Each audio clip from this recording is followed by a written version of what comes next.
Okay, I think we'll go ahead and get started. My name's Cornell Clayton. I'm the director of the Thomas S. Foley Institute here at WSU. And on behalf of the Institute and on behalf of our co-sponsor tonight, which is the Hoops Institute of Taxation Research and Policy at the College of Business here at WSU, I'm happy to welcome you out to our symposium on the budget crisis and grand bargains. Before I introduce our three distinguished guests, I just have a few quick announcements. We have two remaining Foley events this semester. The first is going to be held tomorrow at 10 to 11 o'clock here in the Foley Speakers Room. And that will be Professor Elena Masters from the War College. She'll be speaking about talking to terrorists, what it's like inside an armed group. And then our final event of the semester is going to be held on Monday, and that will be a symposium on the media and political polarization, and that will be held at 4 to 5:30 here in the Institute as well, and that has a distinguished panel of experts as well. To speak to our topic today, we have three professors who've done a lot of work in this area, and I will introduce them one at a time, and our format will be each of them will spend about 15 minutes to give their preliminary remarks, and then we'll open it up for some question and answer and discussion after that. Our first speaker is Professor John Wilkerson. Professor Wilkerson is a professor in the Political Science Department at the University of Washington. His research centers on legislative organization and decision making, with related interests in health politics and comparative legislative studies. He teaches American politics, legislative politics, state politics, and game theory for political scientists, and it's not really a game, but it's interesting nonetheless. Professor Wilkerson. Thank you.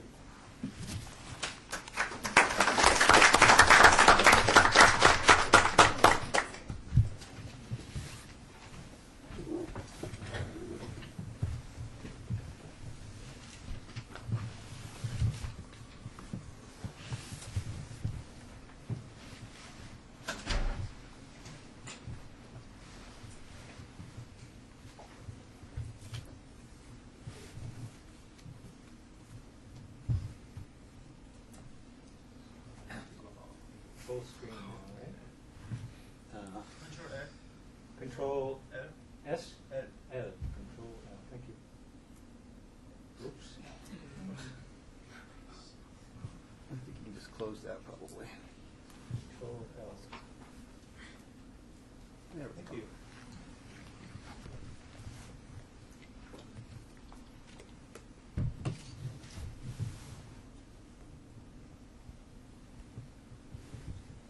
Is this working? It only amplifies slightly. Okay. So. Okay. All right. So I'm really happy to be here. Believe it or not, this is the first time I've been in Pullman. Before I came here, I actually asked students in my class whether they knew any Husky Goog jokes, and I actually got a whole bunch of them. So I'm not going to share them with you unless you share one with me. Then I'll share one with you. But we'll go on. But it's great to be here. It's great to have a chance to see the campus and to visit the Foley Center for the first time.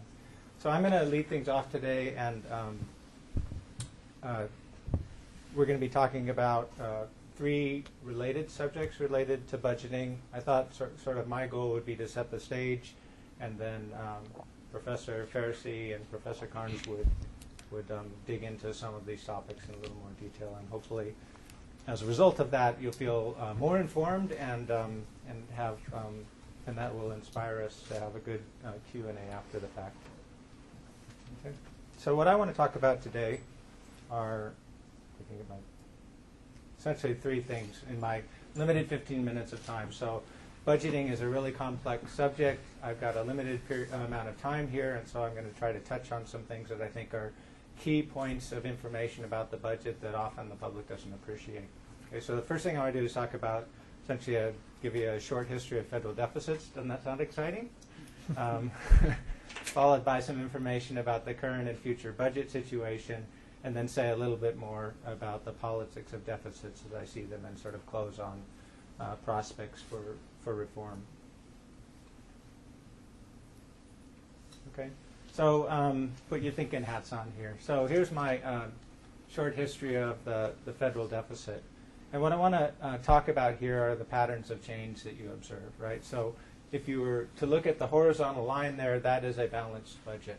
Okay, above that line is a budget that's in surplus. In other words, there are more revenues coming into the federal government than the federal government is spending. Below that line is a deficit, right? And so what you see over time, beginning with Jimmy Carter in about 1976, is growing deficits, right, until you get to the end of the first President George Bush's term, where we actually see declining deficits, right, to the point where we've actually got budget surpluses up until the first term of President George W. Bush, right? And then after the first term of President George W. Bush's term of office, you start seeing, expanding budget deficits again, right? So what I would like to do with this is to use this to sort of tell the story about how do we understand deficits in the U.S. context.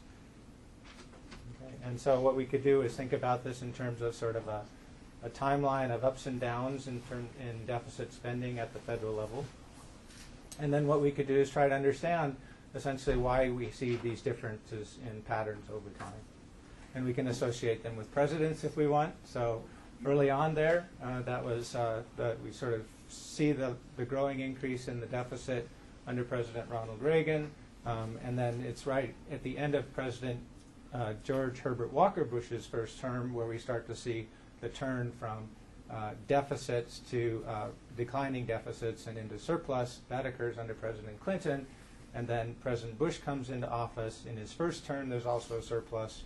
But then you see growing deficits under his term, and then you see even larger deficits under the term of President Obama. So is this a partisan story? It's pretty hard to tell a partisan story here, isn't it, right? Because you've got big deficits under Republicans, and you got big deficits under Democrats, right? So there's more to this story than just partisan politics, and I think that's an important thing to remember. Okay, so whoops, wanted to start with this one. So what happened here? Essentially, we could talk about growing deficits in the 1980s, and I really don't want to spend as much time as that as I want to talk about sort of the big rise and then the big declines and how we can make sense of that. So why do we see that we actually have declining deficits under President Clinton, right, starting with President Bush, and then we get into the second President Bush's term, and then all of a sudden we've got increasing deficits again. Well, the context for what happened in the first state, where we see declining deficits into surplus, is essentially a couple of things happening, right? So on the one hand, you had a really important budget reform, which was adopted by a Democratic Congress and a Republican President, George Bush, in 1992, right? And that reform was it was known as OBRA, but essentially what it did is said it required the government to budget instead of on an annual basis. The government had to budget on a 10-year basis, right? So if you budget on an annual basis, there are all of these incentives to sort of put off the hard decisions into the next year. If you budget on a 10-year basis, and there's actually leverage, right, to hold you to the commitments that you make in that 10-year plan, right? Then guess what, right? You actually make progress in terms of addressing the problem of the deficit, right? So that was one of the things that happened to help to explain why we see these changes. But anything else happened during President Clinton's term that might help to explain why we're seeing declining deficits at that period of time? Well, another important part of this is the economy, right? The economy was extremely robust under President Clinton, right? And that made a big difference as well, right? So if you've got a strong economy, then the government's getting more tax revenues in, right, as a percentage of the income of the nation, and it's also having to spend less on certain types of programs, right? So economic growth helped to contribute to the declining deficit during that period as well. And then there was one other thing. President Clinton actually implemented a significant tax increase on higher income Americans, right? So you put those three things together, and guess what? It works, right? You actually do get deficit reduction. What happened under President Bush? Well, once again, it's a confluence of factors, right? The first thing is one of the first things that President Bush said was, I'm not going to use OBRA to budget.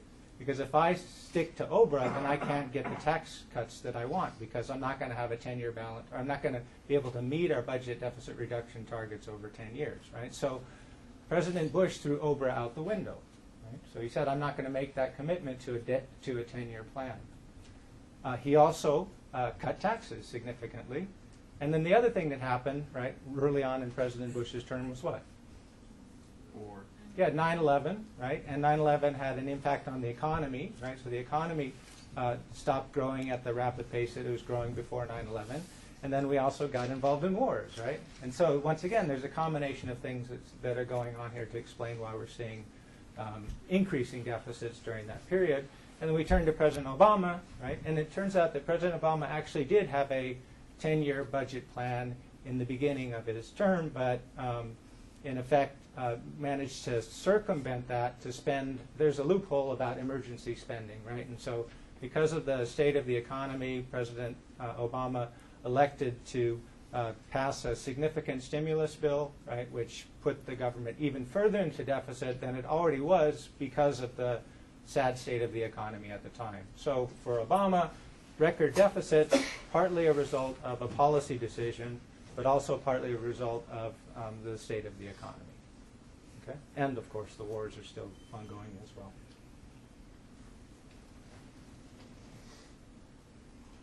Okay, so what do we take from this? Well, what I would like to point out is that if you want to understand deficits and why they rise and fall, right, there are a couple of things that you have to be appreciating, right? The first is that economies and events matter for deficits, right? So if you want to explain deficits in terms of politics, that can help. That's part of the answer. But if you want to, but you can't really understand deficits without also taking into account sort of the broader context, right? And what's important about the economy and events and their contributions to government spending and deficits is that politicians have limited control over these things, right? They can't decide. They can't just say, well, let's just ramp up the economy, right? That'll solve all problems, right? Can't do that. You don't have that option, right? But on the other hand, the other lesson here is that politics also matters for deficit. When budgeting reforms are used and well designed, they can actually make a difference, right? The question really is whether politicians elect to use the reforms that are at their disposal, right? And we saw comparing Clinton and the second Bush, right? One opted to use those procedures, and the second one opted not to use those procedures. So if you're thinking about the impact of politics on deficits, this is something that politicians are better able to control than the economy or events, right? But the question there is, do they have the incentives, right, to do the right thing where political responses to the problem of deficits are concerned? In effect, do they have incentives to govern? Okay, now I'm going to shift gears a little bit. Hopefully my time's all right. And talk about the budget as it sort of currently stands. So I'm using fiscal year 2013. This is not the current budget proposals that we're talking about. It's sort of last year's. And I just want to make sure we're all on the same page in terms of understanding what this budget is that we're talking about.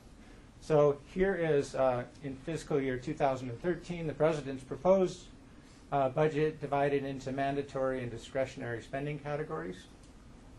So the total budget is about $3.8 trillion, right? And what proportion of that is mandatory versus discretionary? Well, mandatory spending makes up about 62% of the budget. Discretionary spending is about 31%, and then 7% of the budget goes to pay for interest on the debt that we already hold as a result of past deficits. Okay? Difference between mandatory and discretionary? The difference is that mandatory programs are programs where the government has entitled someone to receive benefits based on their characteristics, right? And so the government is obligated to spend that money. It can't decide in 1 year to just spend less money on Social Security. The only way the government can legally alter its spending on Social Security is alter the eligibility benefits as related to Social Security, right? So we can't just decide to put less money into the program. We actually have to say, oh, no, the standards of eligibility have changed, right? We're going to raise the retirement age from 65 to 67 or from 67 to 69, okay? So mandatory, what makes the difference there is it's really hard for the government. It's harder for the government to say, we're going to spend less on this year. In order to do that, you got to change the authorizing laws, most of the spending that occurs at the federal level is mandatory in this sense, right? Discretionary are the other programs where the government can say, oh, we're spending this much on education this year. Let's spend $100 million or $100 billion less next year, right? The government can do that without having to change the authorizing law. You can just say you just don't have as much funds available as you did last year. That's discretionary.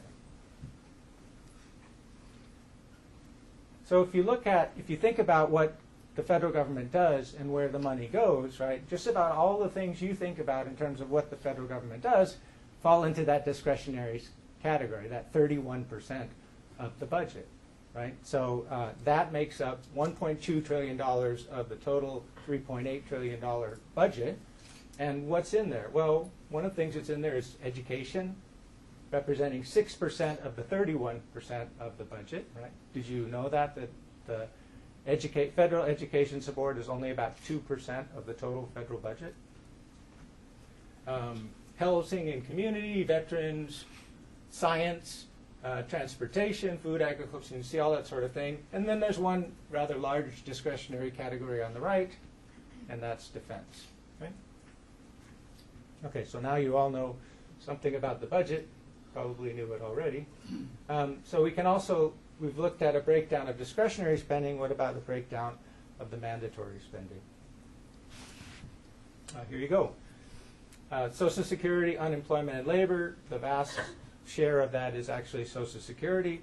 Then you've got Medicare and health-related programs, so Medicaid and Medicare. You've got some food and agricultural subsidy programs, and you've got veterans benefits, and then there's some obligations related to transportation as well. 2.6 trillion of the budget, 61% of the budget is going here. Okay. So if you're thinking about deficits and the problem of deficits, there are a couple of points that we can make related to the budget here. The first is the question of if we're looking at spending over time, right? You know, what's the pattern, right? Where are the costs increasing the most? If we're worried about future deficits, which is what we should be worried about, what is the source of those future deficits? And this graph actually gives you a sense of that, right? So on the bottom here, essentially you're saying as a percentage of total federal spending, what proportion is going towards essentially discretionary spending and one form of mandatory spending? And the bottom line is, what's driving costs in terms of the federal government? It's the mandatory spending, right? In particular, health care.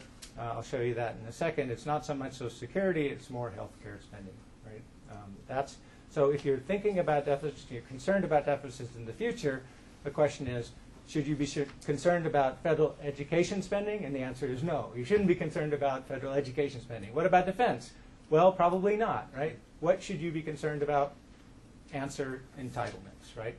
In more specifically, healthcare entitlements. Okay, what kind of healthcare entitlement should you be concerned about? So there's Medicaid, which is the health insurance program for the poor. There's also S-CHIP, which is a entitlement program for children of lower income families, right, to get access to health insurance. And then there's also the new Obamacare, right? And so these are the estimated costs of those programs over time. And then there's another category of health care, a mandatory benefit, and that's Medicare, right? And if you look at this, the top category, all those other programs, yeah, it's getting bigger, right? But the real driver here in terms of future spending by the federal government is in Medicare, right? And in contrast to Social Security, where Social Security is a program where practically, almost anyway, what you put into it, you get out of it. Medicare is a cost-sharing program where people who participate in Medicare pay some of the costs, right? But a lot of the costs are borne by general government revenues, right? And so this is the government, as the costs of Medicare go up, it's not that easy to pass those costs on to the people who use Medicare. Those costs get passed on to everybody. Okay. So you may have heard about the sequester, and this is what's interesting about the sequester. This is why the sequester is a problem. So the sequester was an agreement that the Congress and the President made to cut the deficits over 10 years by $1.2 $2 trillion, right? Great, except the problem with the sequester is almost all of those cuts take place in discretionary spending, right? So you got that 31% of the budget that's discretionary. We're going to cut the budget by $1.2 trillion over 10 years. We're not going to touch the entitlements, so we're going to have minimal impact on the entitlements, and we're going to make most of those cuts in discretionary. So education's going to get hit. Medicare is not going to get hit, right? That's why people don't like the sequester that you'll talk about right now, and that's actually in effect. It's not that we don't want to address the problem of the deficit or spending by the government. It's that the distribution of the cuts seems really inappropriate given the source of the problem of rising costs. So what we're up to, in a sense, is a situation with no easy choices, right? Here's my little metaphor, right? We got the debt, which is a balloon, and the balloon's getting bigger, right? If the balloon gets bigger, maybe it's a problem, maybe it's not a problem, but at some point the balloon's going to pop, right? And then that's like the deficit becomes so large that it actually becomes a problem for the economy, right? And we really don't know when that's the case, but it is something that most people would like to avoid, right? So what are our options? Well, practically speaking, it comes down to three things. The first is to grow the economy, right? If the economy gets bigger, then we have the ability then we're less concerned about the debt, right? Because really it's the debt at a proportion of the economy that we're concerned about in terms of its impact. So the economy gets better, tax revenues increase, right? Costs on social service programs go down, and that'll really help us address the problem of the deficit. We could do that, and in recent years, I think a lot of politicians have been waiting, hoping that the economy would come back, because that makes the problem of the deficit less of a concern. You have to address the deficit, right? You don't have to raise as much revenues, or you don't have to cut as much spending. We could raise taxes, right? That would be another way to address the deficit. Whoops. But here's a little story about raising taxes, right? So I mentioned that George Bush was behind the really important reform in the early 1990s, right, which led to reduced deficits, right? What he had to do to get that passed with a Democratic Congress was he had to compromise. Democrats wanted to see tax increases in exchange for spending cuts, right? And so they made this agreement. George Bush, when he ran for president in 1988, said, "Read my lips, no new taxes," right? He did the right thing in 1992, right? He raised taxes, right? One of the important consequences of that was to enact this reform, which helped reduce the deficit. He didn't get reelected, right? And every Republican candidate since then understands, right, that you don't get elected as a Republican by saying that you're going to raise taxes, right? And so I tip my hat to George Bush, but I also this has also been interpreted as a lesson, right, of the things that you don't do if you want to be a successful political candidate. The other option you have is to control entitlement spending. How many politicians have you heard who have said, what we need to do is we need to limit spending on, we need to cut Medicare benefits, right, or limit Social Security cost increase and that sort of thing? There are a few, right, but there are not very many, right? What's the largest interest group in America? Retired people, right? Which group, in terms of demographics, is most likely to vote? Elderly people. Okay, put those two together. Suggests that that part of the fixing the balloon is going to be a challenge as well. Okay, so some concluding thoughts. And they look very angry too. Yeah. that was from remember the "Don't Mess with Medicare" when the Obamacare thing came up, right? And people who were on Medicare were thinking the government was going to start messing with their Medicare, right? That was from that. Right? Wait a minute, the government don't mess with my Medicare. The government is providing me with Medicare, and there's an interesting disconnect there. Okay, so some concluding thoughts. Governing requires unpopular compromises, and most lawmakers appreciate this. I guess this is where I'm sort of editorializing, and other people on the panel are going to have different views. So these are sort of my views. So what we really need to address problems like the deficit is we need lawmakers who are willing to govern, right? And governing means essentially that you can't say it's my way or the highway, right? That's great politics, but that's not governing, because ultimately when you have a divided government, the only way you can get anything accomplished is by having people move to the middle in some sense, right? So the question that I essentially have is, are the disincentives to govern too strong right now to actually make real progress on things like this, right? And I think that's really where that's where we are. I think there are a lot of politicians who would like to address these problems. I think that they have significant disincentives in terms of primary challenges, in terms of voter reactions, right, to do what's necessary to address the deficit, right? Because there's a lot of perception out there that you can address the problem of the deficit without touching valued entitlement programs, right, without raising taxes, right? And that's just, as far as I'm concerned, that's just not the case. But to conclude, there are reasons for hope. One is maybe the economy will improve. There's been a lot of hoping for that, and it could happen. I'm not very hopeful about that. Another thing to think about is there's an upcoming debt ceiling deadline, which is sort of forcing Congress to act once again, and maybe that will provide a catalyst, right, for lawmakers to make difficult choices. Not very optimistic, but it's there's probably a better chance of succeeding because that is present. But I think the other thing that's interesting here is that part of the reason there's been such a stalemate in Congress and between Congress and the president is that I think both parties have been hoping that they would eventually regain control of the government, right? And so the Republicans were trying to upset Obama's agenda because they thought if they were successful at that, they would win control in 2012, right? And they could do things like this the way they wanted to do it, right? I think right now there's a sense that, well, divided government is here to stay for a while, so maybe we shouldn't be putting all of our marbles on the next election, right? Maybe we should sort of accept reality and think that, we should be looking more towards the possibility of compromise, actually getting something accomplished under divided government, rather than hoping that soon the government will be in our hands. Thank you.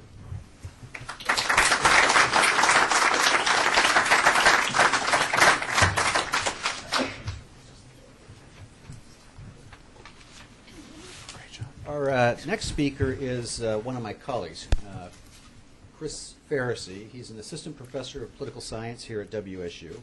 His research focuses on public policy, political economy, political institutions, and public opinion. More specifically, he is interested in examining the causes and consequences of the divided social welfare state. Chris.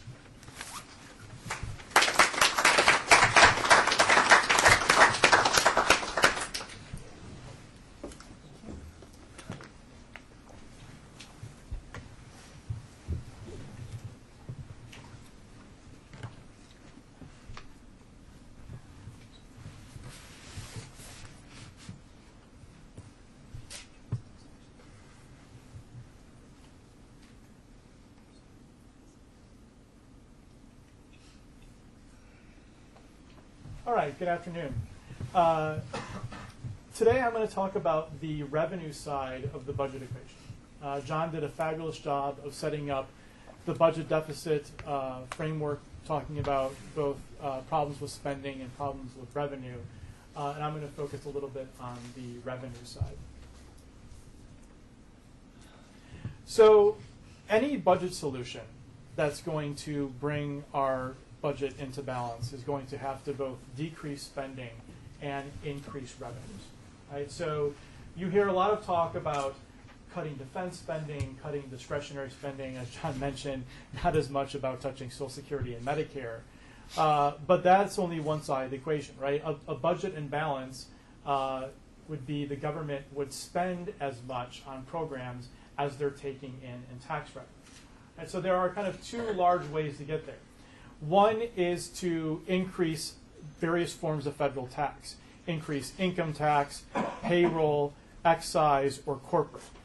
Now, as John did a good job displaying, politicians who talk about increasing taxes or actually increase taxes get their butt handed to them at the next election, at the ballot box. So I have here Walter Mondale. Walter Mondale made this famous quote when he was debating Ronald Reagan saying, there are two of us on stage who are going to raise your taxes. He, pointing to Ronald Reagan, will not tell you about it. I just did. And he went on to win one state in the next election. So one of the lessons that people took away from the '84 election was never, ever, if you care about getting elected, talk about increasing taxes. And there isn't an appetite in the public for doing this. And one thing I'm going to talk about is some of the paradoxes of public opinion in the United States.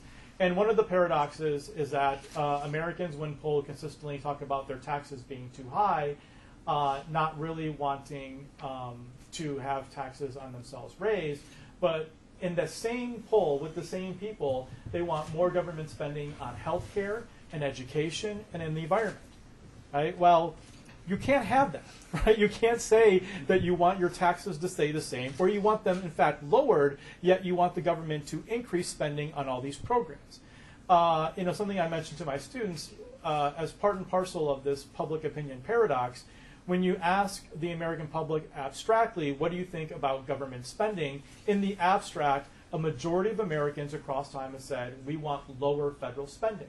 Again, in the same polls with the same group of people, you go some questions down the survey, and the people who said they want less government spending want more spending on Social Security and more spending on Medicare, more spending on the environment, more spending on education. Right? So the American public, a takeaway is that we don't like government, we don't trust government, we want government to spend less, but all the things that government does, we love and want more. Right? So, part of the problem are the messages we're sending to politicians, but also, on the flip side of that coin, another problem is politicians who promise us that we can have lower taxes, we can have more government spending, and no need to worry about it. So, increase income taxes or payroll corporate, really, I have not seen in any serious way, except for the very wealthy, which have already occurred, are not on the table. What is on the table is the elimination or reduction or capping of various tax breaks. I can tell you that there are over 140 tax breaks that are in the U.S. tax code, over 140. Okay? So both parties have said that they want to use these as a way to help bring the budget into balance. They want to eliminate some of these tax breaks. They want to close loopholes. They want to cap how much people can take. So this is a way that people in Washington have talked about as a path to a balanced budget, both in the short term and in the long run.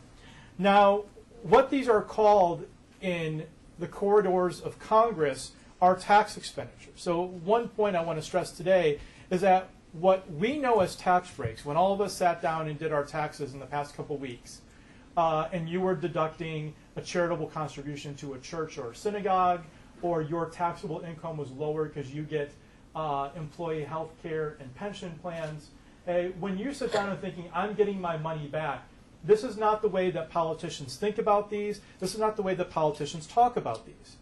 Politicians think of and talk of tax breaks as a way to give people stuff from the government. And even more explicitly, they talk about tax breaks in terms of spending. So just as they use Social Security and Medicare to give government benefits to the elderly, they give tax breaks to give homeowners benefits and subsidization for mortgage interest and property tax. They give benefits to parents for their children and for their children's college education. And they give benefits to people who get health care and pensions through their employer. As a way I like to illustrate this about why tax breaks are thought of as a form of spending in Washington, D.C., think about two families in the state of Washington that both make $100,000 a year. Family A owns a home, has 3 children, 2 of which are in college, and the parents of the children are both in jobs in which they receive health care and pensions from their employer. Family B, also in Washington State, makes $100,000. They rent a loft apartment, they have no children, they are freelance writers, and they have to buy their health care and 401ks on the individual market. Okay? Which family pays more in taxes? Family A or Family B? Family B, right? So they both make the same amount of money. They both live in Washington State. So if you're going to talk about this as, this is people getting their money back, well, here's the fact of the matter. Some people are able to get their money back and others are not. And the people who are able to get their money back from the government through tax breaks are not randomly distributed. These folks tend to be wealthier, and I'll come back to that point. So the fact of the matter is that tax breaks for government purposes are really tax expenditures. And the final point I want to make on what this is, well, actually, instead of giving you a definition, let me let Paul Ryan do my talking for me. So this is from Paul Ryan's budget, and he talks about tax expenditures. So this gives you an idea about how people in D.C. I'm not going to read you the quote. You can read the quote yourself. But it gives you a window into how politicians view tax breaks. Right here, Paul Ryan, in his Path to Prosperity, talks explicitly that tax breaks are not tax breaks to someone in D.C. Tax breaks are spending. And the rationalization why you're reading this quote is that if you're analyzing the government's budget, right, and if you're a policymaker, it doesn't matter whether the government is spending $500 million on Medicare or whether it's spending $500 million on tax breaks for private health insurance. Either way, the government is out $500 billion because of health care, right? So if what you're concerned about is the government's budget deficit, then whether it's done through a tax break or spending, it doesn't matter to the bottom line when we're adding up the numbers on a ledger sheet. So tax expenditures are a very popular tool that politicians have talked about as a way to bring the budget into balance. Another reason it's popular is that they are humongous. They are humongous. In 2012, according to the Joint Committee on Taxation, the total amount of all tax breaks cost the U.S. government $1.5 trillion in lost revenue that could be spent on education or military defense or Social Security or Medicare. And what John showed you, if you take the $3.8 trillion figure, you're looking at tax breaks account to over 33% of the total U.S. budget. Tax breaks altogether are more expensive than Social Security and Medicare combined.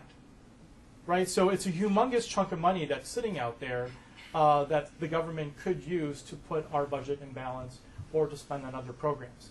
And I'm going to address the feasibility of this actually happening. So one thing to point out about tax breaks, I mentioned how tax breaks are not evenly distributed amongst the population. The fact of the matter is, wealthy families and wealthy individuals are much more likely to use tax breaks than middle class and working class individuals. And that matters politically in our system. So this is from a speech that President Obama gave on the budget, and he talks about how what we're doing through the tax code. And here's what I want to kind of walk through with me, that if politicians view this as a form of spending, and these are going to the wealthiest Americans, then what this is, these are government programs in which the federal government has decided to subsidize, through the tax code, wealthy families more than they do the middle class and more than they do the working class. They are government welfare programs for the rich. This gives us a look at the growth in tax expenditures over time. So this is from my own data set that I collected using the JCT. And you can see that there's been a tremendous growth in the rise of tax expenditures. This is as a percent of the total U.S. budget. Now, the last time we tried tax reform was 1986, in which we did eliminate a lot of these tax expenditure programs. So it means we eliminated tax breaks. And you see that the growth, it stops and goes down. But look what happens to the growth of tax expenditures after 86. Okay? It continues right back up. And a lot of this was because the tax breaks that were taken out in the tax reform of 1986, interest groups and lobbyists came back in 2 and 3 later and put right back in. And then a lot of them that did not get cut and were not on the chopping block grew exponentially, and a lot of it due to healthcare costs. To give you an idea, the largest tax expenditure in 1970 dealt with capital gains. And today, it is far and away the largest one deals with employer-provided health care. And that one tax break alone cost the government around $160 billion just last year. So it gives you an idea about how healthcare costs are not only affecting the budget as far as Medicare, Medicaid, and SCHIP, but also on the revenue side. Now, I'm sorry, I have some bad news for you. That even though eliminating, capping tax expenditures are in every single budget reduction plan that I've seen, I'm here to say that I don't think this is going to happen. I don't think that there's going to be a serious effort made by policymakers in D.C. to eliminate and reduce these. And the three culprits I give are American public opinion, partisanship, and the wealthy. First, public opinion. Let me go back. I want to just go ahead to this one slide. And this gives you an idea of what John was talking about.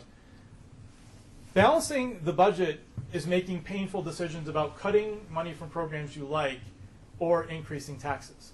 This is a poll that was done just a week ago, and it asked people, how can we reduce most of the federal deficit?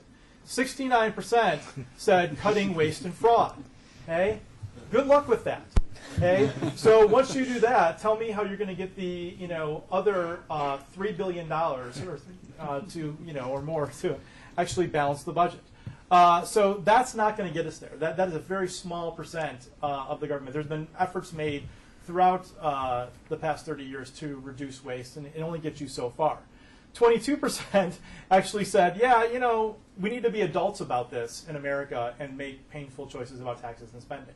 So if the American public isn't willing to go along and not punish people who are going to be adults about the situation and saying, listen, you can't keep eating at the trough. Like, either we're going to have to raise your taxes or cut spending, but this is how we balance the budget. So if you really care about the budget being balanced, you're going to have to take your medicine. But it doesn't seem like the American public is willing to do that right now. Another difficulty with this is that tax breaks are really popular. And to give you an idea about their popularity, this was from a paper I have out now with a colleague, Chris Ellis, who's at Bucknell, and we did a survey experiment that was done right here at WSU using WSU students. And in the survey experiment, we gave people different questions and asked them about their favorability towards social spending. Things like spending on retirement income, which is like Social Security, or mortgage interest, or food stamps. And in our experiment, we gave some people a question in which they were asked to support social spending through direct government spending, and some people through tax subsidies. Then what we found, and that's measured by what you see this bar here for indirect spending. So in our experiment, when we framed in the question social spending that was done through tax subsidies, it enjoyed much higher support than spending done through the budget. And right now we're in the midst of reproducing this with a national sample of adults, and we think we're going to find very similar results.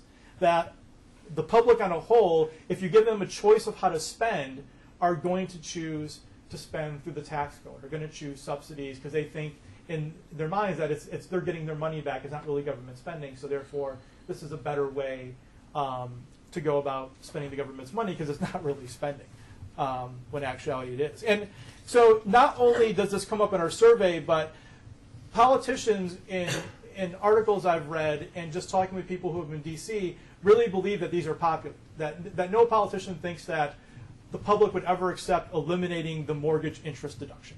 Right? No politician thinks that's a viable option.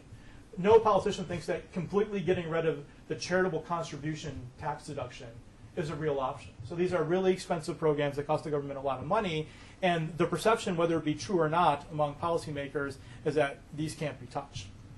But what we found that was interesting in our study is that differences in preferences for tax spending differed substantially by partisanship. So first, on the left-hand side, I want to draw your attention to this is support for tax spending for mortgage interest by party. And the dark line are Democrats, and then the checkered line you see here are Republicans. So first you see that Democrats are more in favor of direct spending than Republicans, which we would expect. But Democrats are even more in favor of tax spending than Republicans. So preference for social spending goes up for Republicans when it's presented as a tax expenditure, but it goes up too for Democrats. So that's one way that partisanship plays a role, is that Republicans and Democrats are more likely, at least in this study, to support tax subsidies. But here's what's interesting.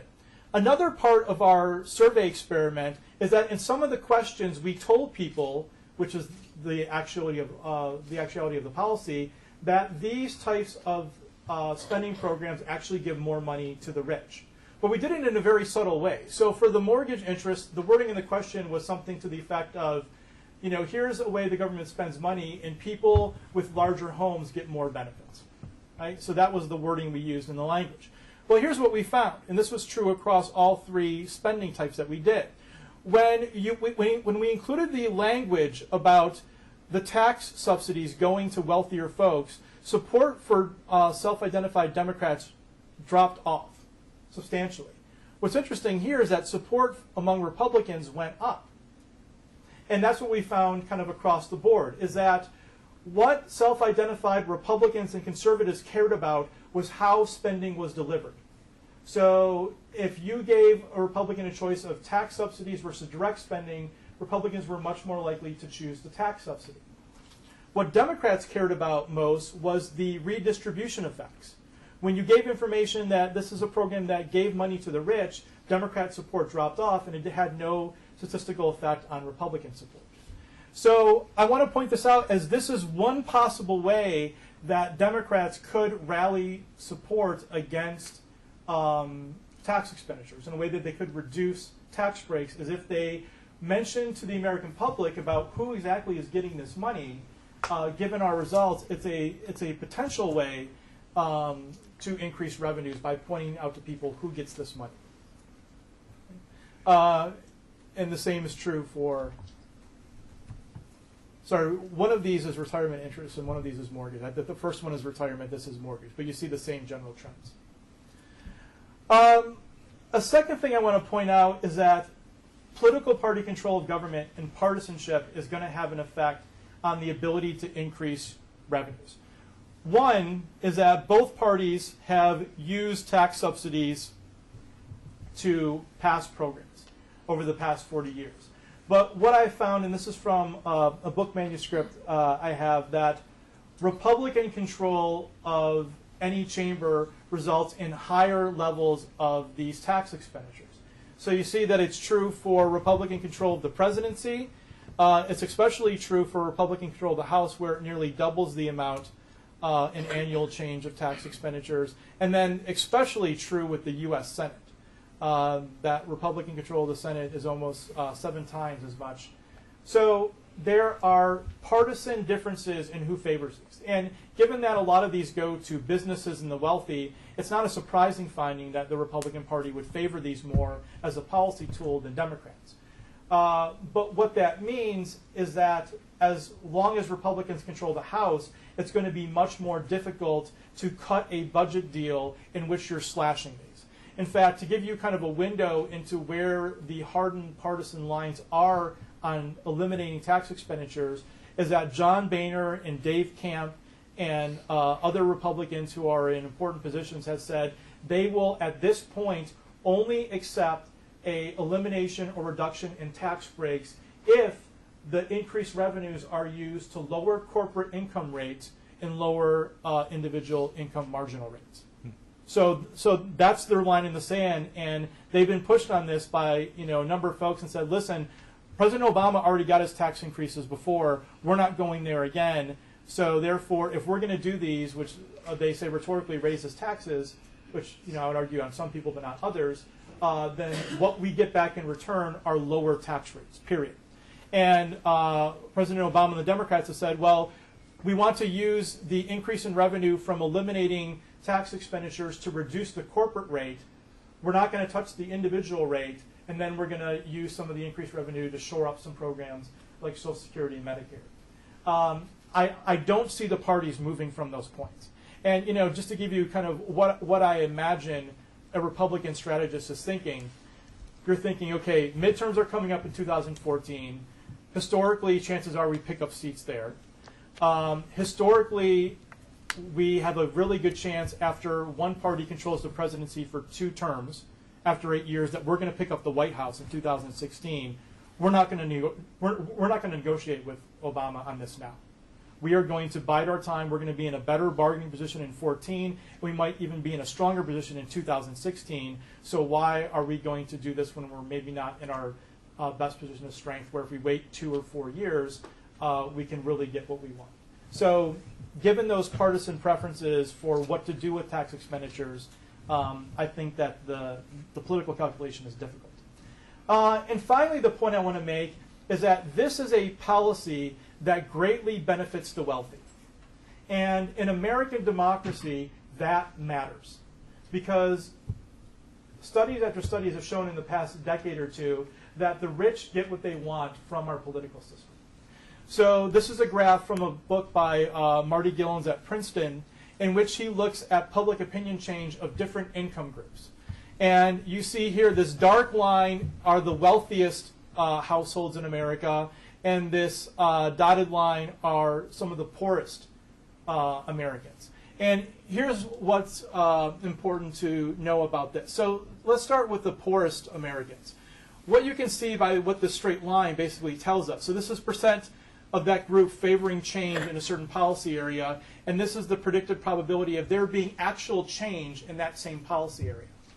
So the predicted probability of there being any policy change is the same when 15% of the poorest Americans favor it, and it does not change when 90% of the poorest Americans favor it, right? So the poor can go from 10% of them favoring a policy to 90% of the poor saying this is the direction we want policy to go. It does not change the probability that that actually becomes law, as represented by the flat line.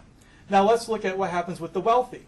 You see that there's a linear relationship, right? So as the wealthy start to favor a policy change more, the predicted probability of that actually happening in politics increases, right? So if we look here, that when something around, it's hard looking at this from the side, let's say 20% of the wealthy favor something, it has a probability of around 0.17 of passing, right? But when the majority of the wealthy have this tipping point, all of a sudden, if 80% of the wealthy favor something, it goes over a coin flip's chance of actually turning into policy, right? So we have a political system, and there's lots of evidence of this, that is responding to the preferences of the wealthy in a way they are not responding to the poor and not responding to the middle class.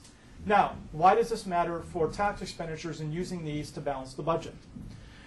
So here is a look at the distribution of 4 tax breaks, 4 tax expenditure programs that are all designed to subsidize people getting private pensions from their employer. These 4 tax breaks together totaled in 2012 over $200 billion. Okay? I just want to bring your attention to this last column right here. The top income quintile, the wealthiest 20% of Americans, receive 80% of the benefits. 80% of the over $200 billion from this program went to the top income quintile, and because of the progressive tax code, you see 0 went to the lowest income quintile, 1.6 went to the second quintile, and now we're down the line. But look at the difference between the middle class. So the 4th quintile, that puts you in the upper middle class in America. Look at the percent more that the wealthiest families are getting from this program than even the middle class, right? The difference is substantial. So the fact is the wealthy participate more, they donate more, the system responds to them. So as long as these programs are benefiting the wealthy, I really think the chances of these being curtailed too much are slim and none, and Slim just left the building. Okay. Now, what to do? Well, in the short run, something I want to point out is that we hear talk about the budget deficit, but the budget deficit has been going down. The budget deficit has been going down in the past 5 years, which is really kind of a story missed by the media. So in the short term, given this projection from the CBO, we might not need to do too much, especially because a lot of economists, especially Keynesian, would say that when we have a economy that's struggling, that you actually should spend more. and that by spending more in the short run, you're going to help the long-term budget deficit. In the long run, and this is what John talked about so well, is that it's really about healthcare costs. It's really about controlling healthcare costs. And if we're really serious about future budget deficits, we will continue to try to pass programs that use Medicare and Medicaid and SCHIP to try to regulate and control those. All right, thanks so much.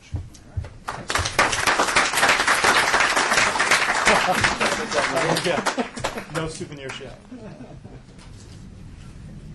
All right, our final speaker today is Nicholas Carnes.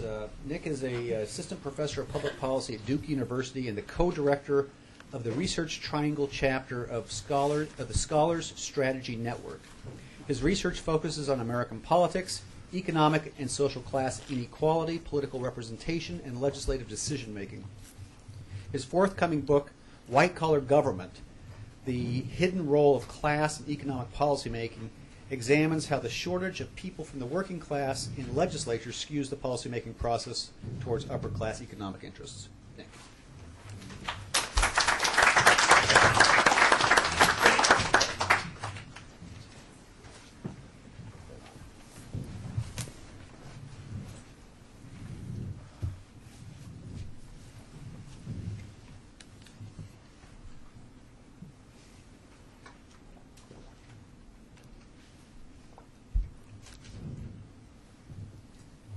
So I want to start out by thanking the Foley Institute in Washington State for having me out here.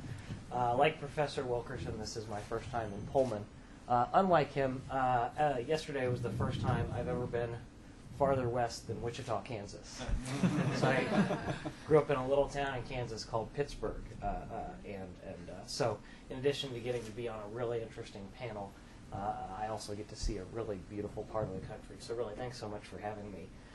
Today I want to talk to you about an interesting hypothetical. How would millionaires solve our current budget crisis if they were the ones in charge? So in my intro U.S. politics class at Duke, one of my students came up last year when we got to the unit on budgeting, and she's also an accounting minor, so she's literally taking classes on budgeting. She said, "Why is this so hard for politicians? I've taken budgeting classes, and you want to fix the budget, you either increase revenue or decrease spending or both. This isn't rocket science." And she had also taken a class on jet propulsion physics, so she literally could compare rocket science and budgeting. She said, budgeting is way easier. Why do politicians fight about the budget? And I love teaching this intro U.S. politics class because I get to sort of recite the canon in political science, the classic answers to questions like this. And so I reflexively started listing the classic answers that political science gives to this question. One, the budget, the substance of this issue is much more challenging. It's a zero-sum game. You can't make everybody happy. The only way you can give more to one person is by taking away from another. Budgeting, when it comes to the budget, history is not on our side. In the last 5 years, we've had to aggressively use fiscal policy to keep ourselves from having a second Great Depression. We've had to drastically cut revenues, cut taxes, while simultaneously increasing spending. So this is a really hard time for budget politics. Public opinion is not on our side either. Most people don't know or don't care very much about the budget, and if you don't believe me, try working the expression fiscal policy into conversation the next time you're at a party. I promise it does not work. The budget also creates policy feedback loops. We have the classic formula for interest groups, which are diffuse, broadly shared costs and concentrated benefits. And when that happens, you have a collective action problem. For Boeing, that airplane is worth $700 million. For every individual taxpayer, that's only like a very small couple bucks. So let's go ahead and build the airplane. And Boeing has a much stronger incentive to fight for that airplane to be built. And I pick on Boeing because Wichita. And the last problem, what the political scientists say makes solving the budget challenging, or fixing the budget challenging, is that Congress is really polarized. Why is the budget a fight? Because everything's a fight in Washington right now. And so I rattled off this list of explanations for this student. I said, this is what political science has to say. I said, wait a minute. There's one more explanation that I hope someday becomes part of the canon in political science, because it's my explanation. Why do we fight about the budget? I think one of the reasons why we fight about the budget that we don't talk enough about is that we let wealthy white-collar professionals make the federal budget. So if you were to count up the percentage of regular Americans who are from what I call working class or blue-collar jobs, manual labor jobs, service industry jobs, those still make up a majority of our labor market in the U.S. Right? We are a working-class country. If you were to look at the typical city council, less than 10% of city council members come from the kinds of jobs that make up the majority of our labor force. Less than 5% of the average state legislature is working class. The average member of Congress spent 1.5% of his or her pre-congressional career doing working class jobs. Currently on the Supreme Court, there are no working class people, and at least since World War II, no blue-collar worker has gone on to become president. And if you look not at how people earn a living, but how much they earn, you see the same basic patterns. So if millionaires were a political party, that party would make up less than 10% of the country, less than 10% of voters, but it would have a majority in the U.S. House, a filibuster-proof supermajority in the U.S. Senate, it would have a 5-4 majority on the Supreme Court, and a man in the White House. If the millionaire party ever gets its act together, they're unstoppable politically. So we let wealthy white-collar professionals call the shots. Well, what does that have to do with the federal budget? I think that because we have a white-collar, wealthy Washington, a lot of sensible budget policies, a lot of budget policies that regular people might like, or at least be willing to stomach when times are tough, face an uphill battle in Washington. We know that in general, politicians tend to vote their class. So some of the research I've done, I've looked at how the Chamber of Commerce ranks politicians. So every year, the Chamber of Commerce, America's largest business association, looks at every member of Congress and gives them a score from 0 to 100 based on do you vote pro-business or not. And if you break members of Congress down by the ones who worked in sort of profit-oriented white-collar jobs, these are your business owners, your high-ranking business employees, your farm owners, your doctors, your architects, and you compare them to the members of Congress who previously worked in sort of white-collar jobs that aren't businesses. So your teachers, your social workers, your politicians, your military and law enforcement personnel, and you compare those to members of Congress who used to do working-class jobs, and there are a few, not many. But if you compare those three groups, just like ordinary Americans, the members of Congress who come from the working class tend to be more pro-worker, and the members of Congress who come from business tend to be more pro-business, and the members of Congress who come from the middle class tend to be right in the middle. So in general, members of Congress tend to vote with their class.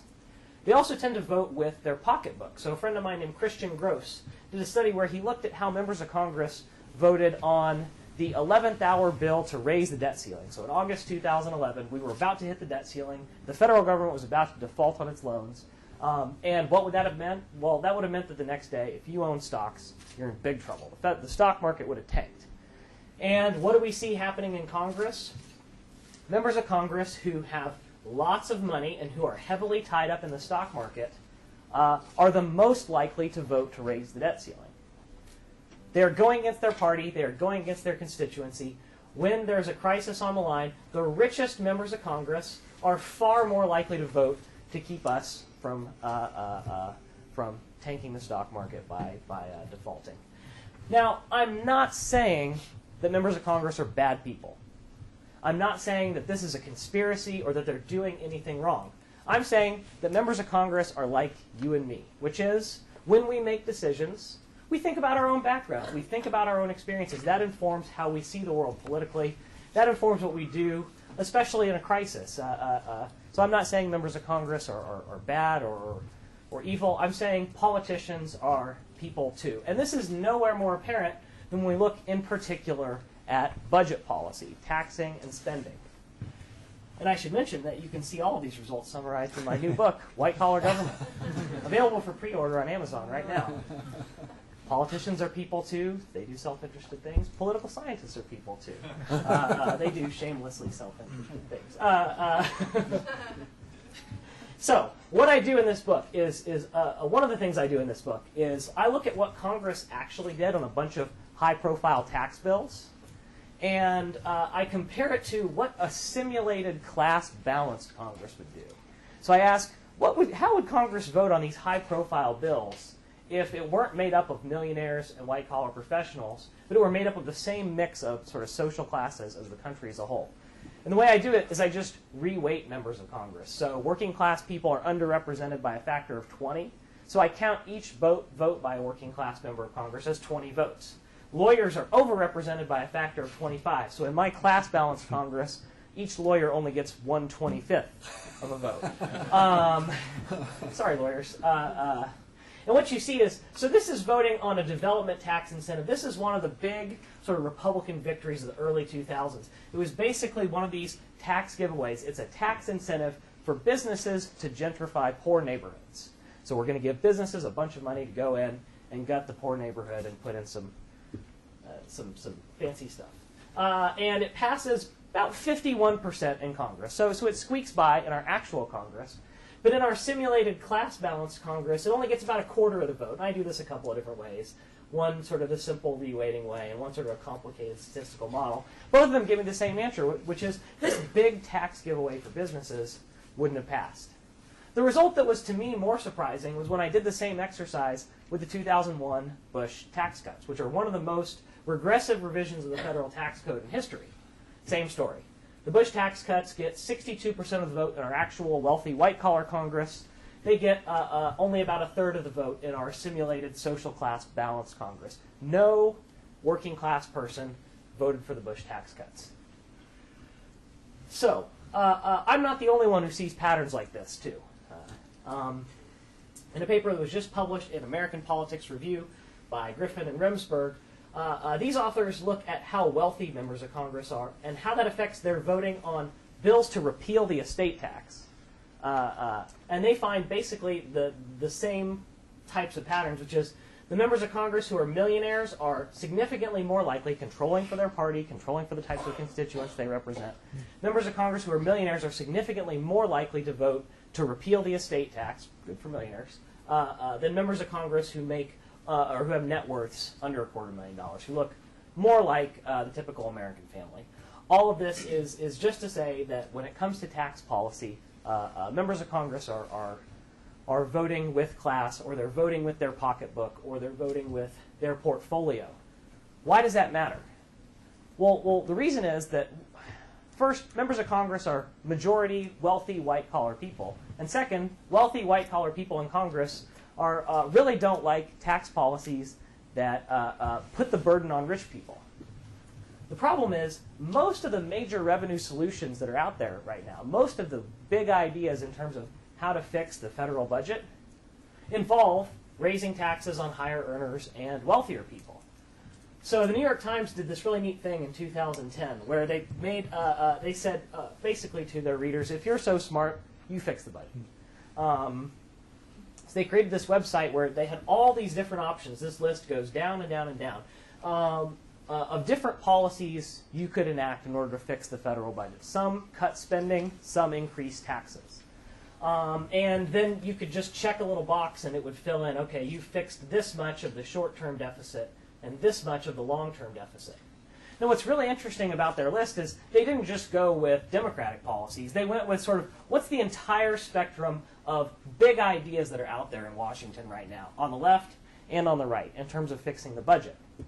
And if you go through sort of the revenue solutions that were popular in 2010, I mean, they're going to look familiar. These same revenue solutions are the ones that are popular in 2013. Well, we can increase the estate tax. Lincoln's got one version that's nicer to rich people. Obama's got one that's a little less nice. Clinton's got one that's even less nice than that. Capital gains taxes. So these are just all the policy options that are floating around in Washington. Capital gains taxes, letting the Bush tax cuts expire for really rich people, for people who make over $250,000 a year, or for less rich people. Expanding the payroll taxes for high earners, creating a millionaire's tax. All of the big ideas that we have in Washington about how to fix the federal budget involve putting a lot of the burden on wealthier people. And there's some other ideas, Bowles-Simpson, which involves sort of cutting these loopholes, but also reducing tax rates for everybody. The thing I call Bowles-Simpson Plus, which is closing these loopholes but keeping the tax rates the same. Reducing the mortgage deduction, another tax giveaway, a national sales tax, a carbon tax, a bank tax. These are all the big ideas in Washington. And if you go through them and you start to eliminate the ones that rich white-collar people really dislike, the kind that members of Congress are sort of allergic to, you really start to constrain the policy tools you have at your disposal. You have to take away, if you start to sort of cross out the options that involve putting a lot of the burden on rich people, well, you've got to take away the estate tax, capital gains, Bush tax cuts on rich people, the expanded payroll tax, the millionaire's tax. What we're basically trying to do is we're trying to fix our fiscal house. But before we start, we're taking a bunch of the policy tools that we have at our disposal and we're throwing them away, right? Or we're putting them where they're really hard to get to. Because we have a wealthy, white-collar Congress, a lot of the major sort of policy tools for fixing our budget are really hard. They're going to face an uphill battle. They're going to face a hostile audience when they go to the floor of Congress. To make matters worse, we're also putting other budget tools that a lot of Americans don't really like using sort of at the top of our toolbox. And those are spending cuts that hurt poor people.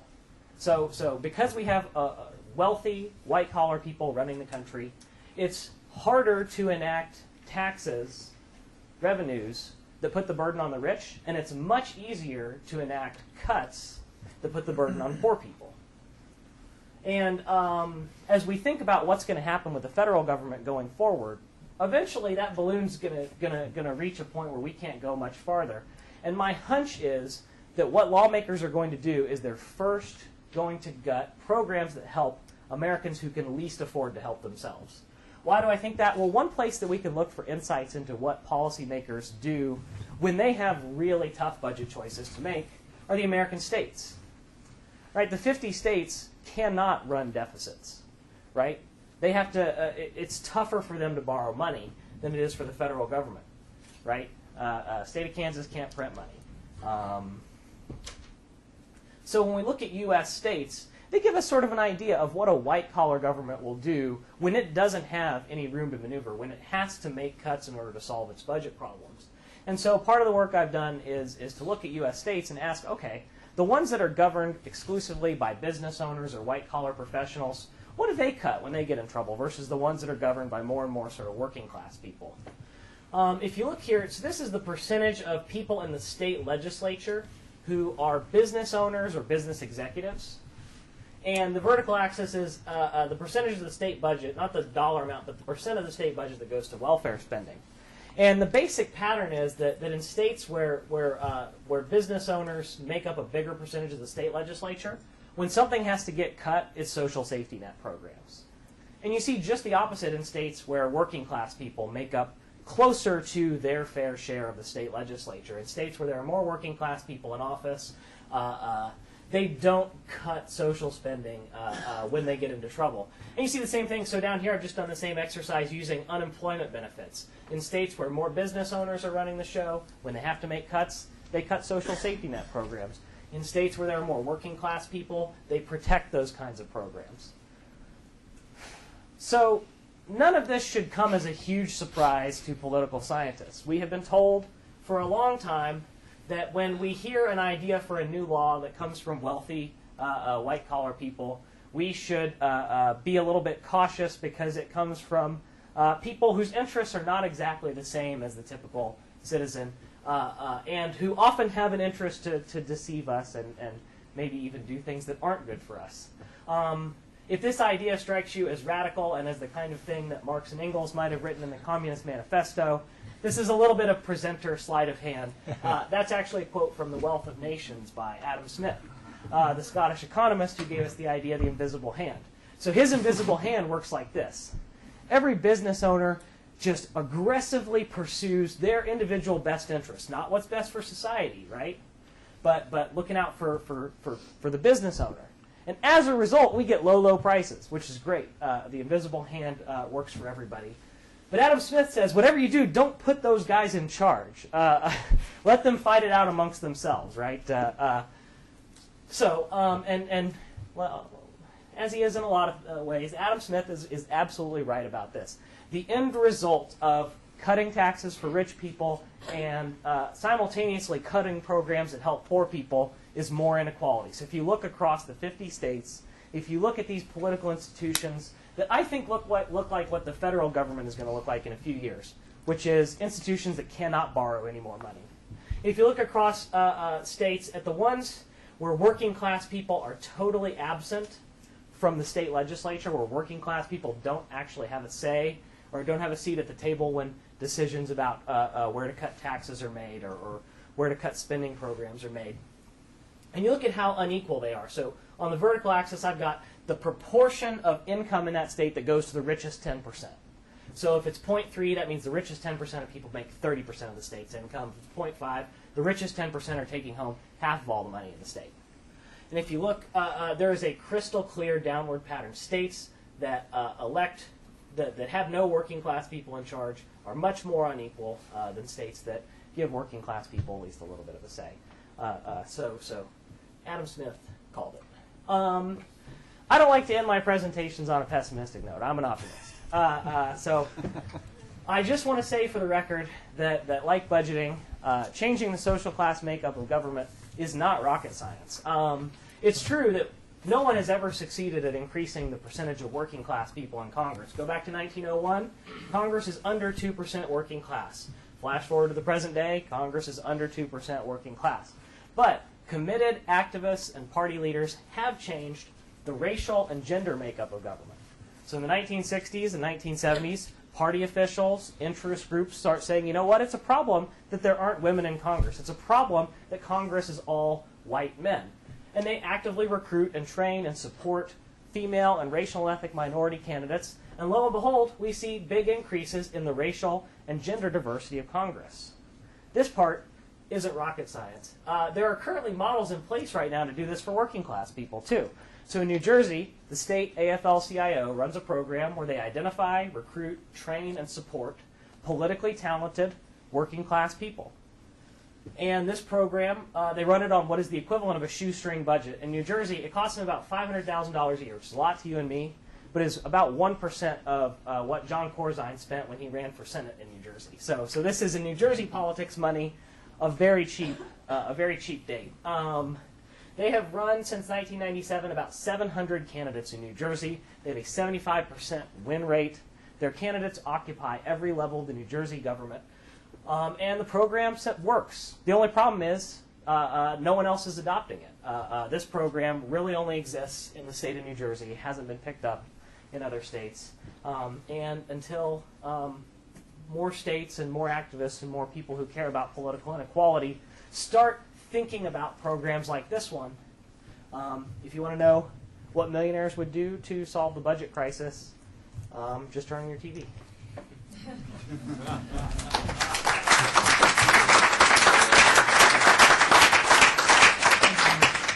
Okay, we have time for a few questions. Anyone? If not, maybe. Oh. I could say, what will it take to get senators or congresspeople to feel comfortable in voting for tax hikes? Because they know that they will be elected out categorically every single time that they do that in the next election. So what will it actually take? Will it take mobilization to say you can raise taxes? Anyone want that question? Yeah. So there's I just read a proposal by a tax economist who was writing a paper on tax reform. And I told him he actually has an idea that's supported by political science research without knowing political science. And his idea was to throw out the income tax. Because one, I think, tension you have in American politics is that just looking at the federal income tax. Now, I just want to, on a side note, all taxes taken together, middle-class folks pay more than the wealthy. But if you just focus on the federal income tax, the wealthy pay more. So his proposal is that to deal with the tension between you have a very progressive income tax, but you have social benefits that don't really accrue tons of the poor. So if you look at a lot of European countries, you have progressive income tax rates, and it goes to poor people, and there's kind of a detente there. His idea is to eliminate the income tax, which is a source of tension and political rife, replace it with a value-added tax, a consumption tax, and tie all of the revenues into health care spending, tie it into Medicare and Medicaid and SCHIP. And his argument for doing this is that, one, it's a less progressive tax, so you might get less political blowback on this. Secondly, is that you tie it into popular programs.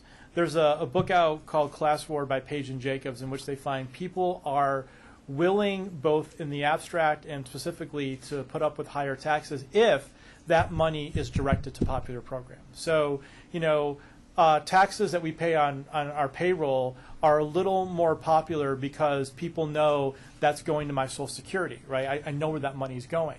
So his idea, if you replace the income tax where people can find something that they hate, where that money is being spent, and you tie it into very popular programs like Medicare and Medicaid and SCHIP, then A, you create a structure that eliminates the incentive to do tax loopholes. B, you give people a visible link between revenue generation and where that money is being spent.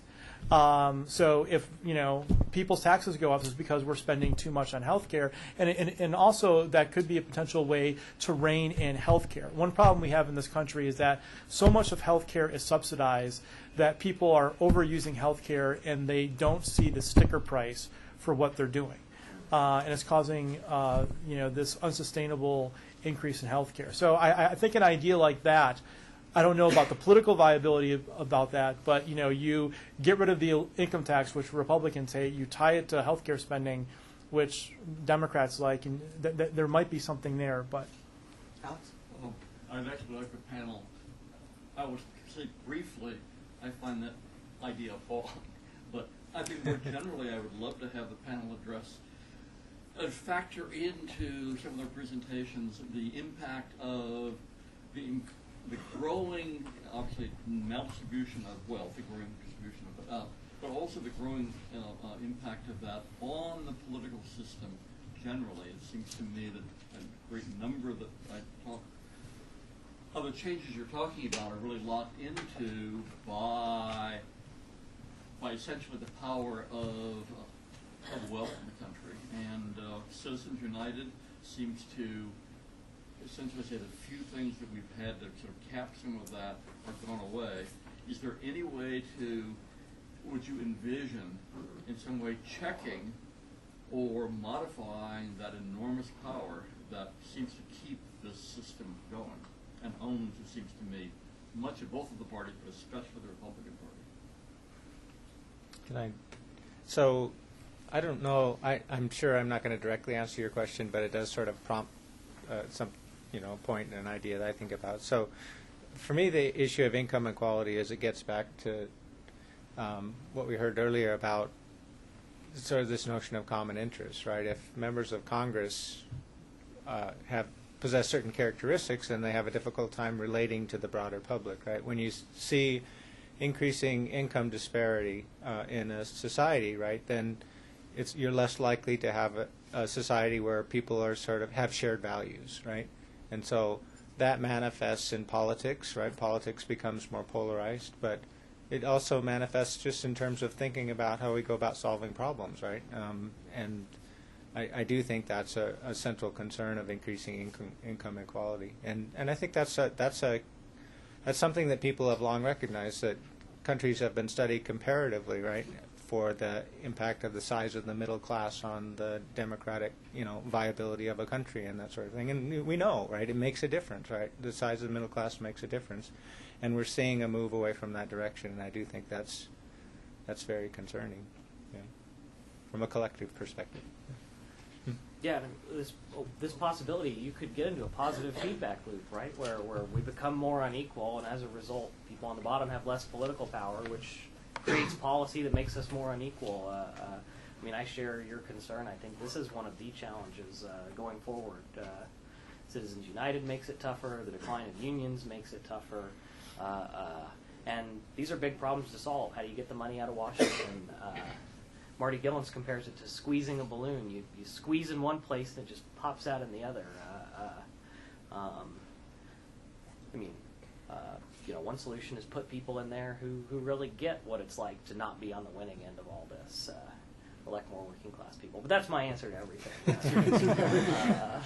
I think I heard the statement made that we can't touch the military budget. And what's is that a political can't, or is that? I don't think that's true anymore. Well, okay, I thought I heard.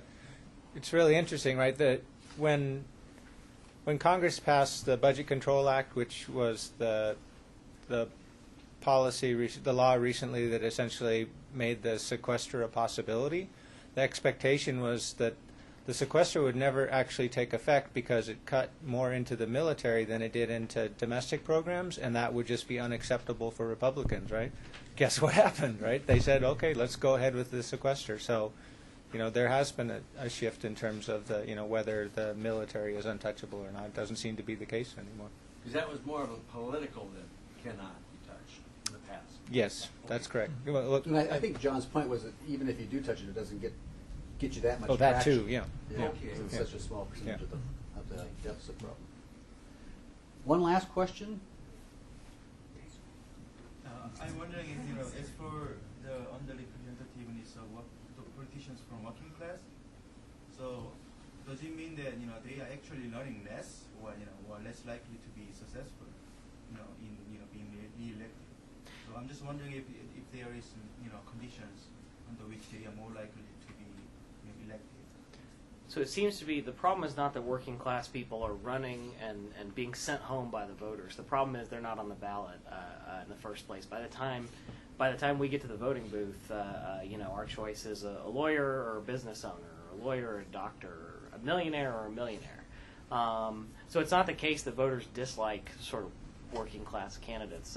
They tend to do about as well in elections. We can do sort of candidate evaluation experiments where all you change about a hypothetical candidate is whether they're wealthy or not. And we get the same answer every time, which is voters don't dislike candidates from the working class. Politicians try to play up how working class they are. So Mitt Romney talks about, he used to use an ironing board at a table. There's a certain cachet that comes with the authenticity of the working class that even really rich candidates try to tap into. No, it's really the action is happening at the candidate entry stage. It's about who decides to run, and the question of why so few working class people decide to run. I'll be the first to admit we don't exactly know the answer to, but I'll say we should take this explanation off the table. It's not because there aren't lots of politically qualified working class people. I can tell you this from my own experience. I can tell you this from survey data. There are lots and lots of working class people who have what it takes. If even 1% of working class Americans had the qualifications to hold political office, we'd have enough working class politicians to fill Congress 40 times over and run every state legislature and city council in the country. All right. Unfortunately, I think our time is up. Let me remind you, before I ask you to join me in thanking our panelists, about our, we have an event tomorrow from 10 to 11. That's Dr. Elena Masters, who will be talking about terrorism and the terrorist mind. And then on Monday from 4 to 5:30, again, back here, we have a symposium on the role of the media in political polarization. One last announcement. Some of you may have been here for a class. If you are, there'll be some sign-up sheets out down the hall in front of the Foley Institute. Or if you'd like just to be on our mailing list to get information about our events, there's also some sign-up sheets down there for that as well. Now, I hope you'll join me in thanking our guests for a really stimulating and interesting conversation.